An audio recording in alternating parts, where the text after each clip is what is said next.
Lui a quitté le Congo-Brazzaville il y a 23 ans, mais c'était pour suivre des études en agronomie au Maroc, à Agadir. Entre-temps, Max Félicien Osso a fait bien du chemin jusqu'à lancer sa propre exploitation.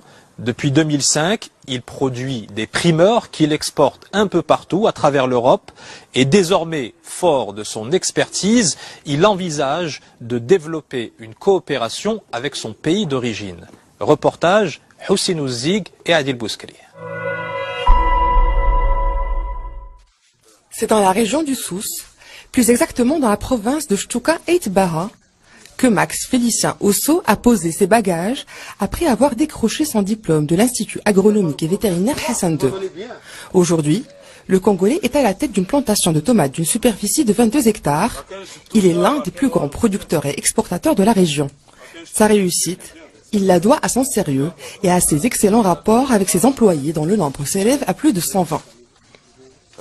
C'est vrai que c'est mon personnel, mais ça se passe des tout commentaires, vraiment dans l'amitié, dans la joie et tout. À chaque fois, chaque matin, je les salue tout le monde et tout.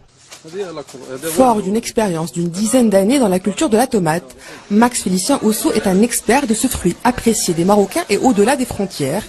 Il suit de près les fluctuations des prix sur le marché national et international. Le marché de la tomate, c'est un peu comme ça, tout, ça circule un peu en dents de scie, à chaque fois ça monte, à chaque fois ça descend. Sa plantation produit plus de 220 tonnes annuellement.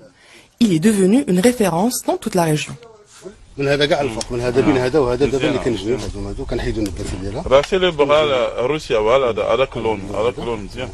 Max, c'est l'un des nôtres. C'est un Marocain maintenant. Il a une grande connaissance sur la culture de la tomate et sur le marché. C'est l'un des nôtres. Ça fait 6 ou 7 ans que nous travaillons ensemble. Déjà, Max, je l'ai connu quand j'étais encore étudiant à l'INCG, donc on s'est connus, ça fait longtemps. C'est quelqu'un d'ouvert, de très sociable, il parle bien le darija, il parle aussi l'arabe, donc disons maghrébinite. De par la nature de son activité, il suit de près l'ouverture du Maroc sur les marchés africains et porte un intérêt particulier à la coopération sud-sud. C'est ce que tous les chefs d'État d'Afrique veulent. C'est pour ça que le Maroc veut intégrer la CEDEAO pour renforcer notre économie nous-mêmes. Il y a 3 ans, l'entrepreneur a investi dans un projet de développement durable. L'arrosage des plants se fait désormais par un système de goutte à goutte, alimenté à l'énergie solaire. Grâce aux panneaux solaires, on n'a plus besoin d'utiliser du gaz ni du gasoil.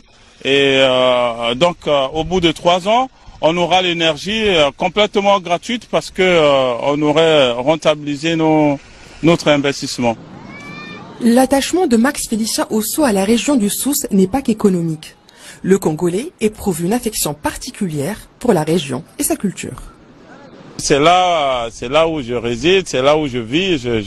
Mes activités professionnelles, c'est à Itmelo, tout se passe bien. Donc moi je suis un vrai souci, je suis un vrai chla d'Itmelo. Sorti des serres, il s'adonne à son autre passion, le surf, dès qu'il peut en trouver le temps. Armé de sa planche de paddle et de sa pagaie, il va à la conquête des vagues de l'Atlantique. Une activité qui lui rappelle sans doute son pays natal, et plus exactement Pointe-Noire, connue pour être un autre paradis pour les surfeurs.